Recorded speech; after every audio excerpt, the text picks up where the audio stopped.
Je m'appelle Nicole Todaro, je suis modiste et je travaille à la Maison Michel depuis 18 ans.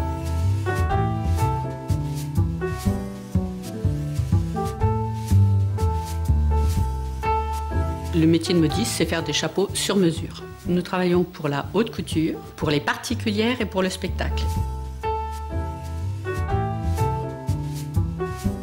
Je suis venue au chapeau un petit peu par hasard. Je suis tailleur de formation.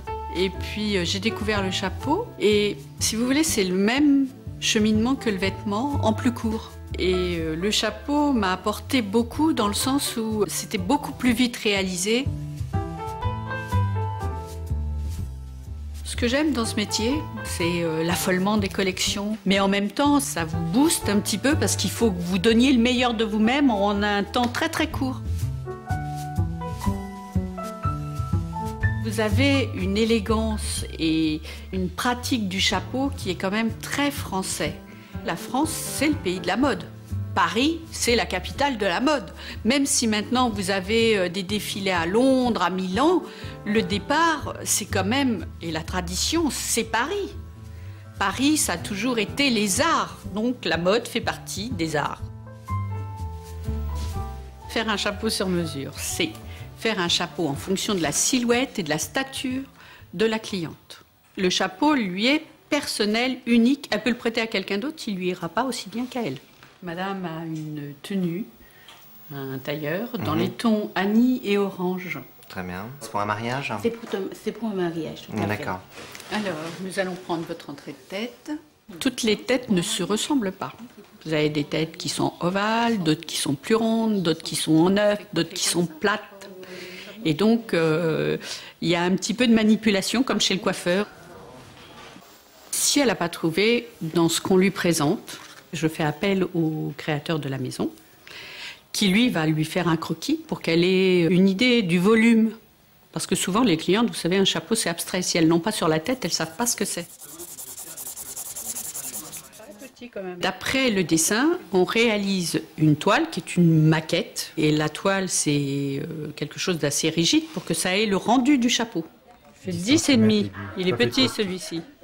On n'aura pas le rendu du dessin. On va prendre celle qui est moyen avec les mouvements qu'il y a. Ok, d'accord. Pour réaliser nos maquettes, on ne sait travailler qu'avec des bois. C'est des moules qui ont une forme de calotte. Peut-être on va prendre celui-là, vu que ça donne un mouvement. On a environ 3500 moules en bois de calotte, autant de bords, ça nous fait 7000 bois. Mais comme on sait qu'une calotte peut très bien aller avec un autre bord, vous voyez, ça nous fait une variété de chapeaux quand même assez énorme. Donc on est complètement dans l'idée du croquis. Ça ressemble beaucoup au croquis. Hein. Et quand on regarde là dans la glace, c'est bien. Une fois qu'on a la couleur, c'est-à-dire une fois qu'on reçoit la teinture ou qu'on a décidé de la couleur de la paille et que l'on a, on réalise le chapeau. La modiste donne du volume à son chapeau, comme le sculpteur à la matière. Il faut que le chapeau vive et un sculpteur, s'il rend une belle sculpture, c'est que la sculpture a l'air vivante et le chapeau, c'est pareil. Si la cliente s'est décidée pour une paille cousue, on est obligé de mettre un apprêt sur la paille pour qu'elle garde la forme. C'est apprêté avec une matière qui ressemble à de l'amidon, c'est-à-dire ça donne un certain maintien à la matière. Il ne faut pas que ce soit trop humide à travailler. Quand ça va arriver à maturité, c'est mis en forme, c'est maintenu par des laitons, ce sont des petites épingles, laitons, par une ficelle, et puis c'est mis à l'étuve pour sécher. On utilise le fer à repasser une fois que le chapeau sort de l'étuve, parce que l'après, ça gonfle un peu la paille. Et si on veut que la surface soit bien lisse, on le repasse, on fait comme un tissu, on le défroisse en fait. Et ça lui donne aussi un brillant qui n'est pas désagréable. Pour la finition d'un chapeau, tout nous est permis. Il y a des règles pour le montage de la calotte, pour la finition du bord, mais après pour la garniture, on peut faire ce qu'on veut. La finition, c'est la cerise sur le gâteau, je dirais.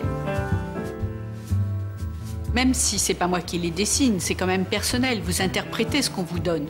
Vous y mettez une part de vous. Un chapeau, vous ne pouvez pas le réaliser correctement s'il n'y a pas une petite part de vous, c'est pas possible.